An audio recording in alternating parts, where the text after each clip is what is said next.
اعوذ باللہ السمیع العلیم من الشیطان اللعین الرجیم بسم اللہ الرحمن الرحیم الحمد للہ الذی لا یبلغ مدحتہ القائلون ولا یحصی نعماءہ العدون ولا يؤدي حقه المجتهدون الذي لا يدركه بعد الهمم ولا يناله غوص الفتن الذي ليس لصفته حد معدود ولا نعت موجود ولا وقت معدود فطر الخلائق بقدرته ونشر الرياح برحمته ووجد بالسحور ميدان أرضه أول الدين معرفته وكمال معرفته الإخلاص به اما بعد بعثه بنور مضية والبرهان الجلي والمنهاج البادي والكتاب الهادي أسرته خير أسرة شجرته خير شجرة أغصانها متعدلة وثمارها معتدلة مولده بمكة هجرته بطيبة على بها ذكره وامتد بها صوته اسمه بشيرنا المسدد ونذيرنا المؤيد المصطفى الأمجد المحمود الأحمد أبي القاسم محمد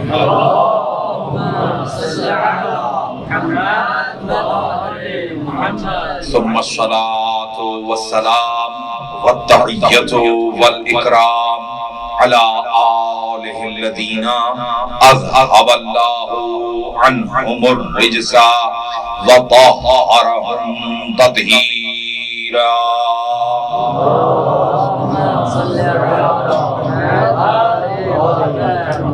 واللعنة الدائمة على أعدائهم وغاصبي حقوقهم ومنكري فضائلهم وولايتهم أجمعين من الآن إلى قيام يوم الدين أما بعد فقد قال الله تبارك وتعالى في محكم كتابه الكريم وخطابه المتين وقوله الحق بسم الله الرحمن الرحيم ولسوف يعطيك ربك فترضى صلوات محمد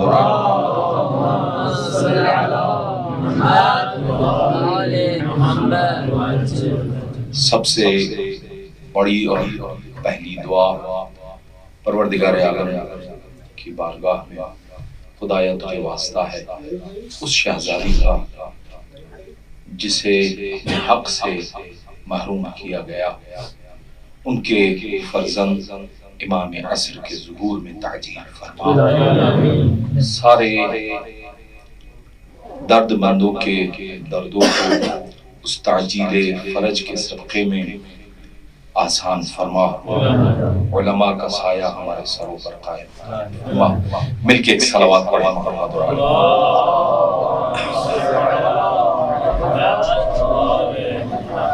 اذان محترم، بغیر کسی تمہید اور بغیر کسی مقدمے کے آپ سے گفتگو کرنے جاؤں گا اور آپ کی سماع خراشی کروں گا۔ آپ سب الحمدللہ اہل علم ہیں، کوشش کروں گا کہ پڑھے ہوئے دروس آپ کے سامنے دہراؤں تاکہ میرے لیے بھی ایک ریوائز ہو جائے اور تذکار ہو جائے۔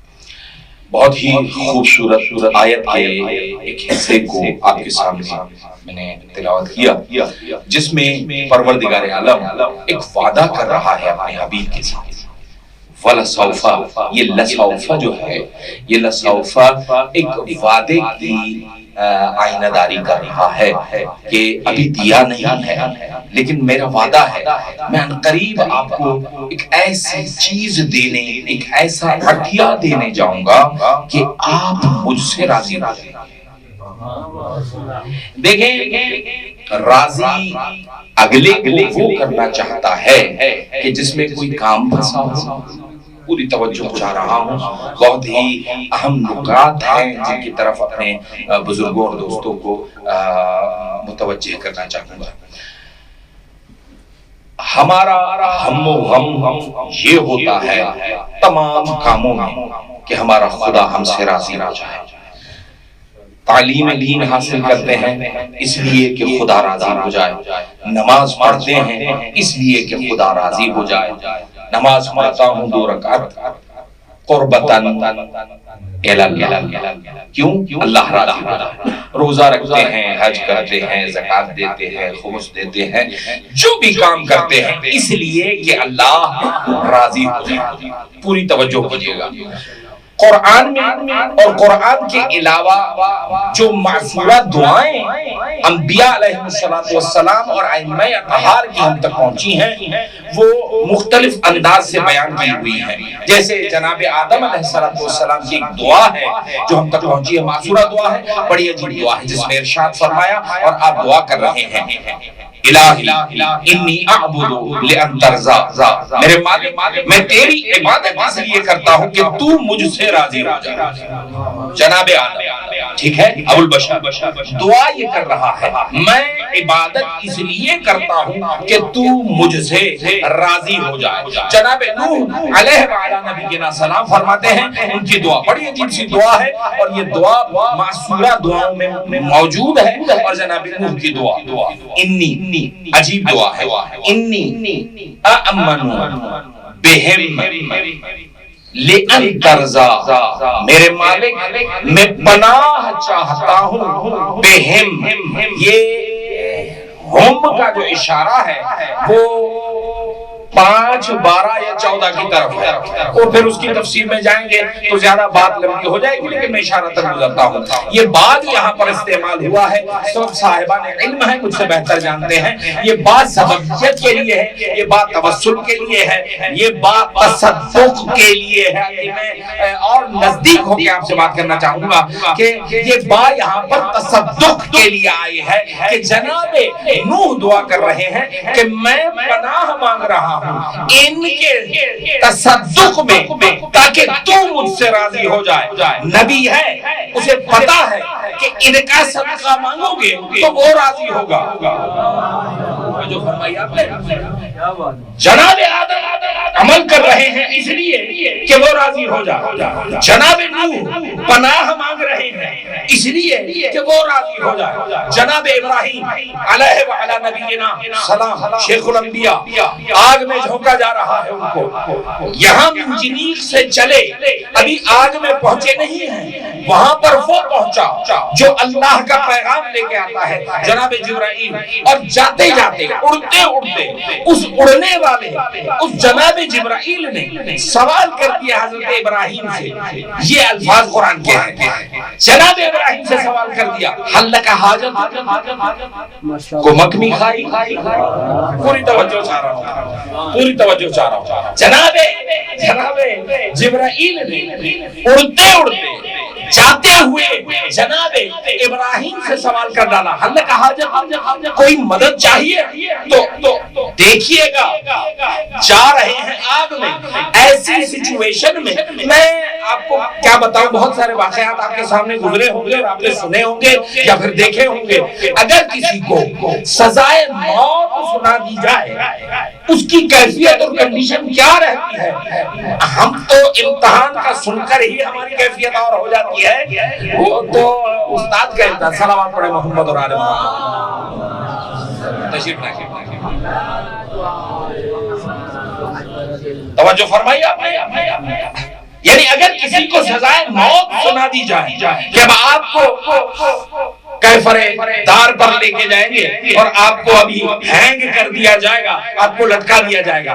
حالت کیا ہو جاتی ہے؟ ہم تو امتحان کا سن کر ہماری حالت خراب ہو جاتی ہے, اور یہ تو موت کی بات ہے. عرض کرنے کا مقصد یہ ہے کہ جناب شیخ الانبیاء آگ میں جھونکا جا رہا ہے, اطمینان اتنا ہے, آگ میں جا رہے ہیں, جلنے جا رہے ہیں. یہ تو پھر بات کی کہانی ہے کہ ہوا کیا. توجہ کیجئے گا, یہ تو بات کی کہانی ہے کہ ہوا کیا. جناب ابراہیم شیخ الانبیاء آگ میں جا رہے ہیں, تو کنڈیشن کیا ہونی چاہیے؟ بینگ اے ہیومن, ایک انسان کے ناطے سے کیفیت کیا ہونی چاہیے کہ ڈر بھی ہو, خوف بھی ہو, کپکپاہٹ بھی ہو, تھر تھراہٹ بھی ہو. وہ جو ہے میرے دوستو, اور کیجئے گا, یعنی آگ میں جا رہے ہیں تو دماغی کیفیت کیسی ہونی چاہیے؟ بہت خطرناک سچویشن ہے, لیکن اس خطرناک سچویشن میں بھی شیخ الانبیاء کے دماغ کی کیفیت یہ ہے کہ وہ پہچان رہے ہیں کہ کس سے مانگنا چاہیے اور کس سے نہ مانگنا چاہیے. یہ کمال نہیں ہے؟ ارے جب ایسی سچویشن میں شیخ الانبیاء کا دماغ کام کر جائے تو پھر سید الانبیاء کی کیا کہتی ہے؟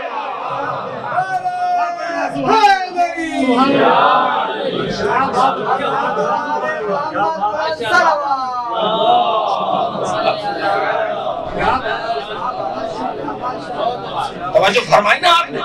جناب شیخ الانبیاء سوال کیا کیا تھا جناب جبرائیل نے؟ حل کا حاجت, حل کا حاجت, ضرورت ہے, تمہیں چاہیے, مدد کریں آپ کی. اما الیکا قالا, تم سے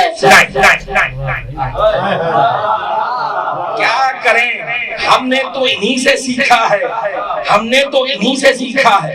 اب میں اگر لفظ تبدیل کر دوں گا تو بات کا لطف بھی دوبالا ہو جائے گا. ابراہیم کون؟ نہیں جانا چاہتا کسی اور پہلو کی طرف. ہمارا مزاج ہی یہ ہے, یا یوں کہہ دوں ہم شیعوں کا مزاج ہی یہ ہے کہ ہم نے کبھی نوکروں سے مدد مانگی ہی نہیں ہے, ہمیشہ مالکوں سے مدد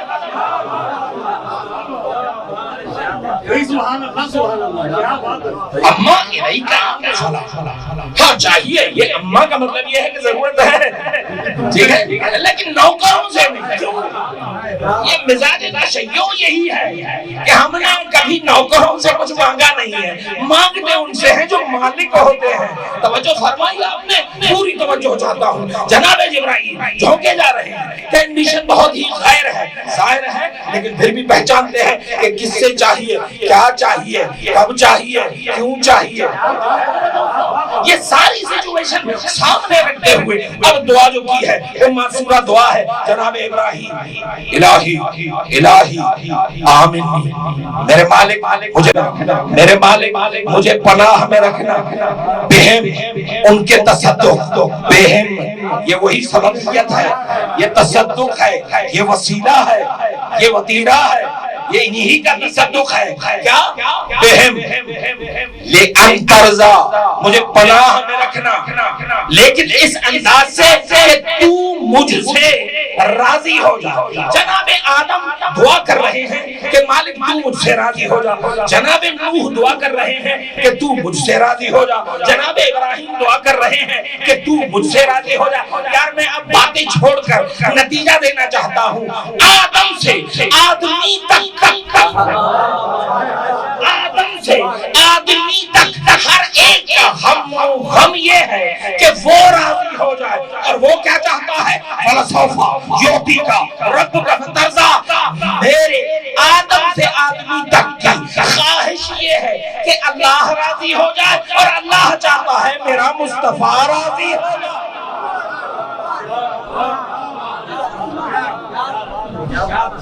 توجہ فرمائی میں تو فلسفہ یوتی کا رب کا فترزا. توجہ ہے, میں القریب تمہیں کچھ ایسا عطیہ دینے جاؤں گا کہ تو مجھ سے راضی ہو. دیکھیں کتنے جتن کرنے پڑتے ہیں, کتنے جتن کرنے پڑتے ہیں راضی کرنے کے لیے. کسے؟ محبوب کو. آدم سے آدمی تک ہر معصوم غیر معصوم کا جتن کیا ہے؟ وہ محبوب راضی ہو جائے. ٹھیک ہے نا؟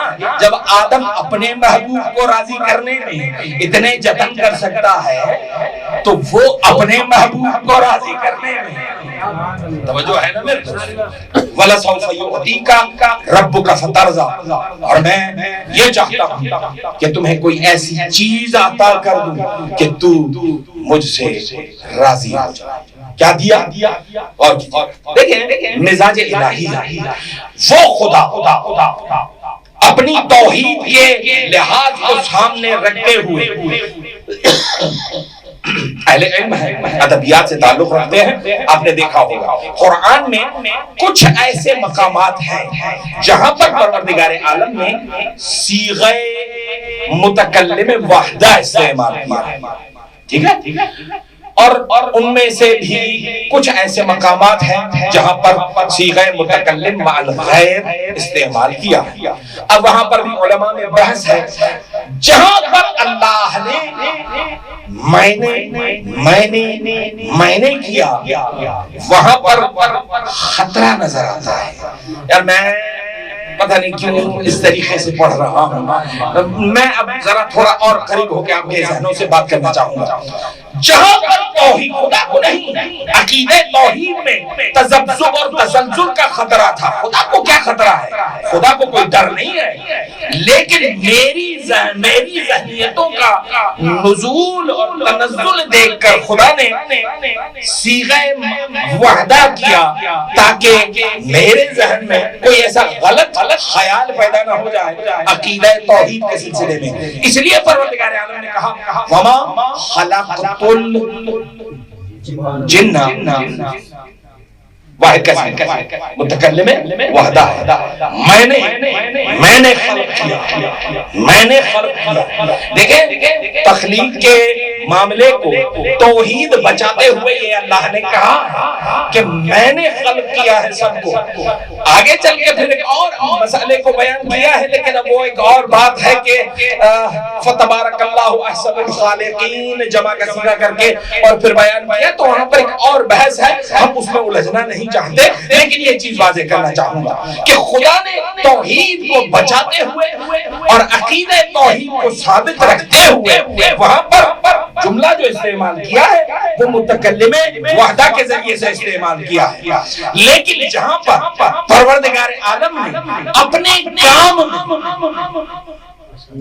اپنے کام کسی کو وسیلہ بنایا ہے تو وہاں پر اللہ نے جمع کا صیغہ استعمال کیا ہے. اِنَّا نَحْنُ نَزَّلْنَا الذِّكْرَ، ہم نے بھیجنے والا وہ، لانے والا وہ، ٹھیک ہے، پہنچانے والا وہ. تو مطلب یہ ہے کہ 4-5 کے ذریعے سے توسط سے پروردگار عالم نے ذکر کو پہنچایا اور اس کی حفاظت فرمائی اور ہم تک پہنچایا اور ہمیں سمجھایا. تو کہنے کا مقصد یہ ہے، یہاں پر ایک بحث ہے.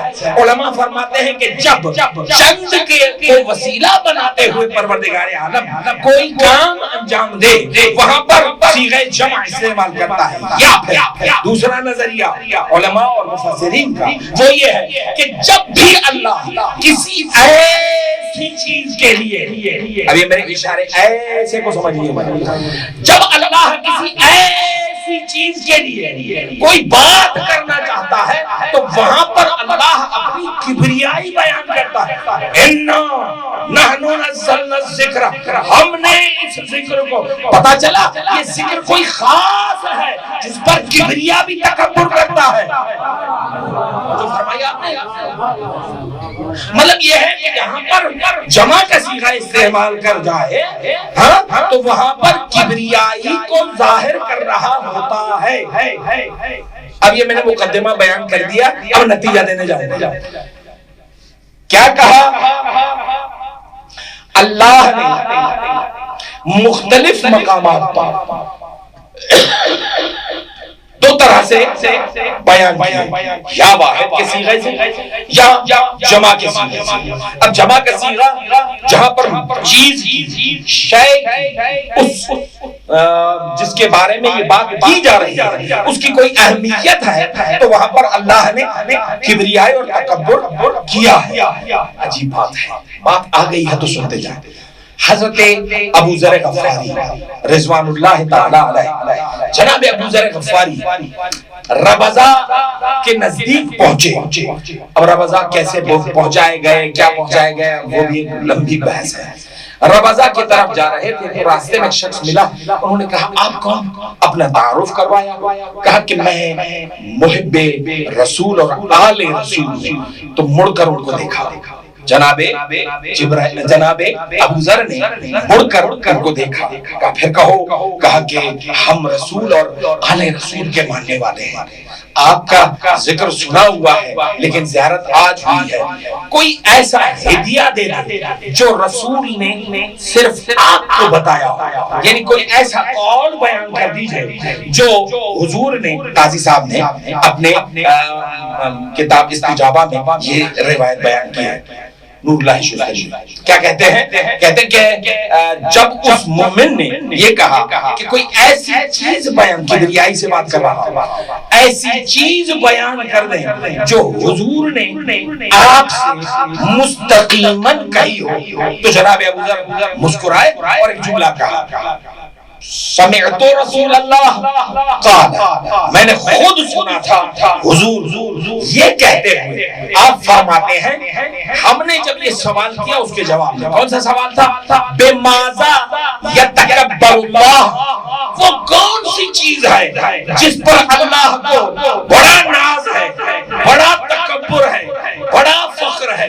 فقال رسول اللہ، نبی فرماتے ہیں ان اللہ یتکبر بولایت علی ابن ابی طالب۔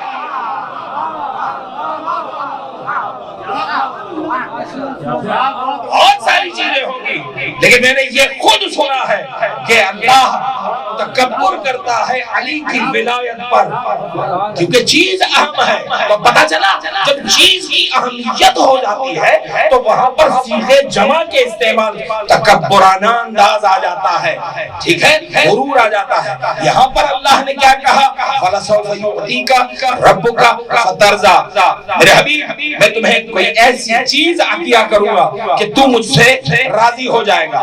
اب چلیں وہ چیز کون سی ہے جو اللہ نے اپنے حبیب کو دی اور اسے راضی کر دیا؟ یہ الفاظ ہیں قرآن۔ پھر ارشاد ہوا بسم اللہ الرحمن الرحیم، انا اعطیناک الکوثر، میرے حبیب ہم نے وہی عطیہ دے دیا جو کوثر ہے۔ توجہ ہے میرے دوستو، یعنی وہ چیز ہے جس پر خدا کو ناز ہے۔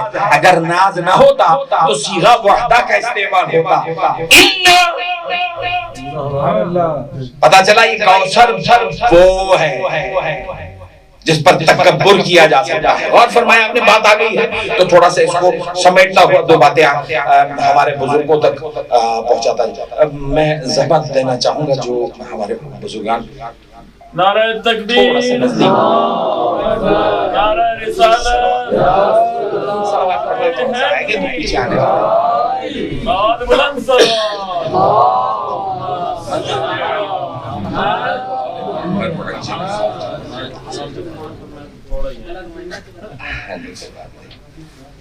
مجھ سے بہتر جانتے ہیں۔ توجہ فرمائیے آپ نے، اللہ نے وعدہ کیا کس بنیاد پر کہ تو مجھ سے راضی ہو جائے گا، وہ چیز دوں گا، وہ دوں گا کہ تم مجھ سے راضی ہو، اور دیا کیا؟ انا اعطیناک الکوثر، میں تمہیں کوثر دینے جا رہا ہوں۔ کتنا خوبصورت سورہ ہے قرآن کا، حجم کے حساب سے سب سے چھوٹا سورہ 3 آیتیں ہیں ٹوٹل، بسم اللہ کو چھوڑ کر 3 آیتیں ہیں ٹوٹل، اور ان 3 آیتوں میں ٹوٹل 10 لفظیں استعمال کی ہیں۔ 10 لفظیں توڑ کر اگر ہم دیکھیں تو 10 لفظیں، ورنہ 9 لفظ، 10 لفظیں استعمال کی ہیں۔ اور ان 10 لفظوں میں سے بھی 5 ایسی لفظیں ہیں جن کو قرآن نے، خدا نے دوبارہ ریپیٹ نہیں کیا، ریپیٹ نہیں کیا۔ اب دیکھیے اعطیناک عطیہ تعطی، یہ الفاظ استعمال ہوں گے، لیکن جتلایا نہیں ہے۔ بہت بڑی بات ہے، بہت بڑی بات ہے، اگر توجہ کر جائیں گے۔ دیکھیں مسئلہ کیا ہے، عطیہ بھلے کتنا بھی بڑا ہو، لیکن جسے دیا ہے اس سے پیار بڑا کرتا ہے، جتنا پیار کر رہا ہے۔ دیکھیں اچھا نہیں لگتا اسے، انڈیا کی اردو میں کہتے ہیں کھلتا ہے، اگر کوئی دے کر جتلا دے، توجہ ہے میرے دوستو، یعنی دے کر بے روش بے کشے، کہ میں نے تمہیں 2 ملین دیے تھے، یاد ہے؟ یہ جتلانا جو ہے نا وہ سامنے والے کو مار ڈالتا ہے، توجہ ہے میرے دوستو، یاد نہیں؟ ارے میں نے تمہیں داخلہ دلوایا، ارے میں نے تمہیں اقامہ دلوایا، ارے میں نے تمہیں امامہ بدوایا، ارے ہم نے تمہیں یہ کیا، یہ مار ڈالتا ہے، یہ مار ڈالتا ہے۔ وہ تو کوفے کے یتیم سے جا کے پوچھئے گا، علی کے جانے کے بعد اسے پتا چلا تھا مجھے کھانا کھلانے والا علی تھا۔ نہیں سمجھے میری بات؟ نہیں سمجھے نا میری بات؟ جتلانا بہت بڑی بات ہوتی ہے، اس لیے ہدیہ کتنا ہی بڑا ہو لیکن مصطفیٰ پر دوبارہ جتلایا نہیں کہ ہم نے تمہیں دیا ہے کیسا۔ پہلا جملہ، پہلا ورڈ، دوسرا کوثر، یہ قرآن میں پھر آیا ہی نہیں۔ آتیناک کوثر، شان اکا، انہار، ابتا، یہ 5 ایسی لفظیں ہیں کہ قرآن نے دوبارہ ریپیٹ نہیں کی۔ ظاہر ہے جتلا نہیں سکتا۔ اور پھر کوثر کی بات پتا چلا پورے قرآن کو کھنگال کے رکھ کے دوسرا کوثر نہیں ملے گا۔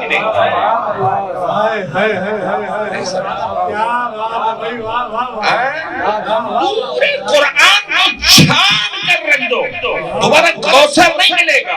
ہاں ڈھونڈنے سے کہیں کعبے سے ساقی کوثر مل جائے گا۔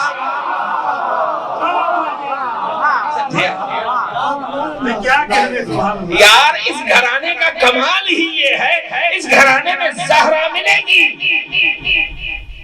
دوسری زہرا نہیں ملے گی۔ ہاں شبیہ اکبر مل جائیں گے، ثانیہ زہرا میں، لیکن 2 بار زہرا نہیں ملے گی۔ جو ایک بنتا ہے وہی بنتا ہے، اور جو ہے میرے دوستو، تو یہ 5 ایسی لفظیں ہیں جن کو اللہ نے ریپیٹ نہیں کیا۔ دشمن شانے کا پتا چلا ان کا دشمن پھر ایسا ہے کہ ویسا کوئی دشمن بھی نہیں ہے۔ کیا بات ہے، کیا بات ہے۔ یعنی ویسا اگر کوئی دشمن ہوتا تو کہیں نہ کہیں کوئی نہ کوئی اشارہ تو کر ہی گیا ہوتا، لیکن قرآن ریپیٹ نہ کر کے یہ بتا رہا ہے کہ ان کے دشمن جیسا کوئی دشمن بھی نہیں ہے۔ ایسے جاتے ہیں تو کوئی ویسا نہیں، اور دشمن ویسے جاتا ہے تو پھر ویسا کوئی نہیں۔ یعنی اب لفظیں قرآن کی ہی ہیں، مزاج آپ دیکھتے جائیے گا، نہ اعلیٰ علیین ویسا ہے، نہ اسفل سافلین ویسا ہے۔ توجہ ہے نا میرے دوستو، تو پروردگار عالم نے رسول سے وعدہ کیا تھا کہ میں تمہیں عطیہ دوں گا، تو مجھ سے راضی ہو جائے گا۔ تو اب آپ دیکھیں کہ جس کو راضی کیا جا رہا ہے اس کی اہمیت کا اندازہ خود ہی لگ رہا ہے۔ اب جب آپ اس سے اندازہ کر سکتے ہیں کہ جب آدم سے آدمی تک سب مل کر محمد کی رضا جیسے نہیں ہو سکتے،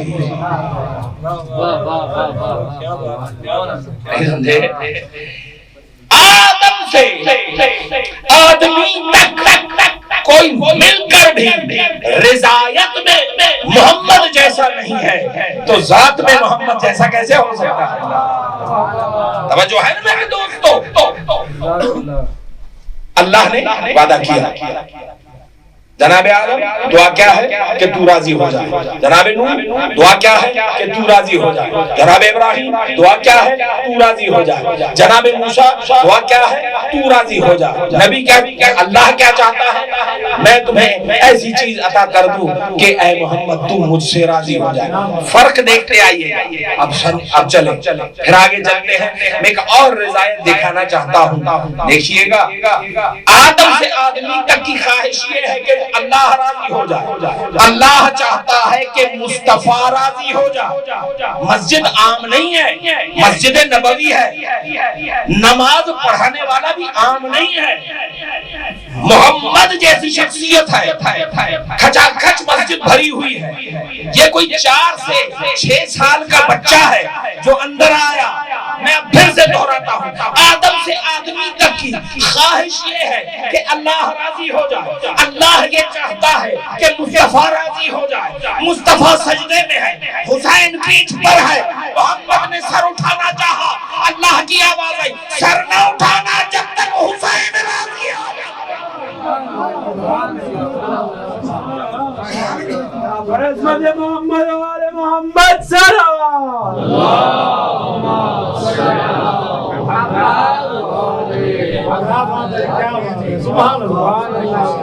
یہ محمد کی گودوں کے پلے ہوئے، یہ محمد کی زبانوں کی چاشنی چکھنے والے، اندازہ کریں۔ اب کی سما خراشی ختم کر رہا ہوں، یہیں سے گریز لوں گا، بس ایک چھوٹا سا واقعہ آپ نظر کروں گا اور وہیں سے گریز لے کر انشاءاللہ کل اگر پروگرام ہے تو باقی معروضات کل انشاءاللہ بیان کروں گا۔ لیکن ایک بات کرنا چاہوں گا، ایک تھی شب ہجرت، ایک ہے روز ہجرت۔ اہل قلم، اہل دانش، اہل فن، اہل ادب و ہنر میرے سامنے بیٹھے ہیں، مجھ سے بہتر جانتے ہیں۔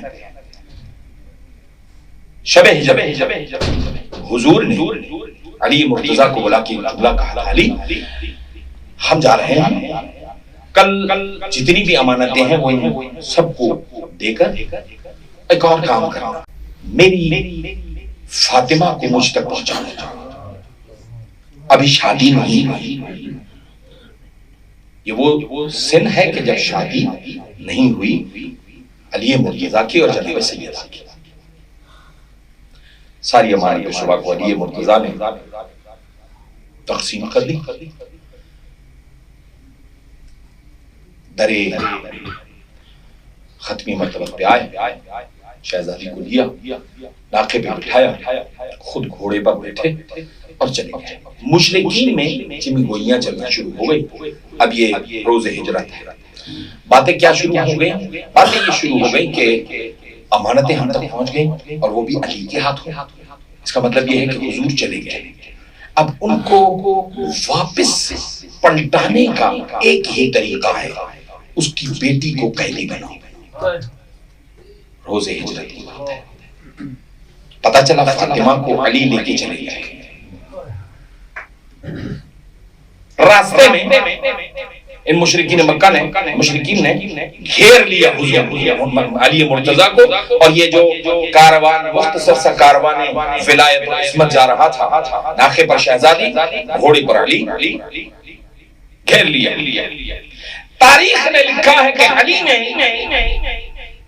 اب ہو یہ جملہ بڑا عجیب ہے لیکن میں کہہ رہا ہوں، دشمن عصمت و ولایت وہ دھول چٹائی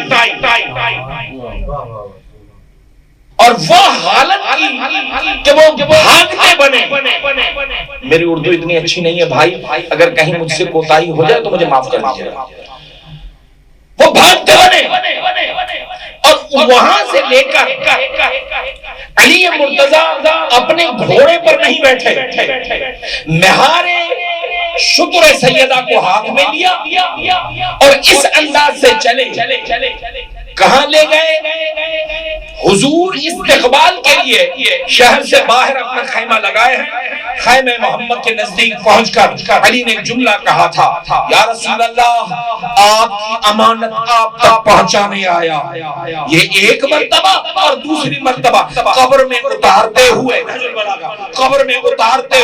علی مرتضیٰ نے کہا, یا رسول اللہ آپ کی امانت واپس کرنے آیا ہوں. اور مجھے آپ نے صحیح و سالم دی تھی, لیکن اس کی پسلیاں ٹوٹ چکی ہیں, اس کا جسم زخمی ہے, وہ امانت سالم آپ کو واپس نہیں دے رہا.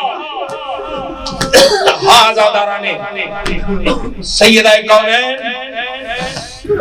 شہزادی کی شہادت سے 2 دن پہلے آغا فاطمی نیا کی ایک مجلس ٹیلی ویژن پر دکھا رہے تھے. بڑے مشہور خطیب ہیں, وہ اپنی مجلس میں ایک واقعہ بیان کرتے ہیں, میں وہ آپ کی نظر کرنا چاہوں گا. کہتے ہیں کہ میں تہران میں مجلس پڑھنے گیا.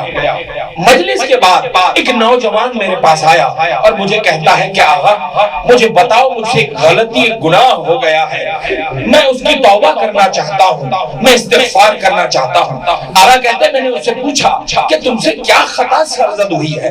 وہ کہتا ہے کہ ہم گھر میں بیٹھے تھے, بچے بیٹھے تھے, میری اہلیہ سے کوئی غلطی ہو گئی اور میں نے اسے تماچا مار دیا. وہ روتی ہوئی کمرے میں چلی گئی. جب رات ہوئی تو میں بڑا پشیمان ہوا, اپنی اہلیہ کے پاس چلا گیا. میں نے اسے ایکسکیوز کیا, اس سے معافیاں مانگی. میں نے کہا مجھے معاف کر دو, وہ غصہ حرام تھا اور مجھ سے حرام کام ہو گیا ہے, میں نے آپ پر ہاتھ اٹھا لیا. وہ محترمہ مجھے کہتی ہے میرے وارث ہو, میرے حاکم ہو, میرے مالک ہو, تمہیں پورا حق ہے مجھے مارنے کا, بس ایک کام کیا کر, مجھے میرے بچوں کے سامنے مت مارا کر. ارے اندازہ کرو, شوہر کا ہاتھ ہے, بیوی بچوں کے سامنے شوہر کا ہاتھ برداشت نہیں کرتی. اللہ جانے حسنین کے سامنے ظالم کے تماچے, ظالم کے تازیاں بھی فاطمہ نے برداشت کیے. آزادارانے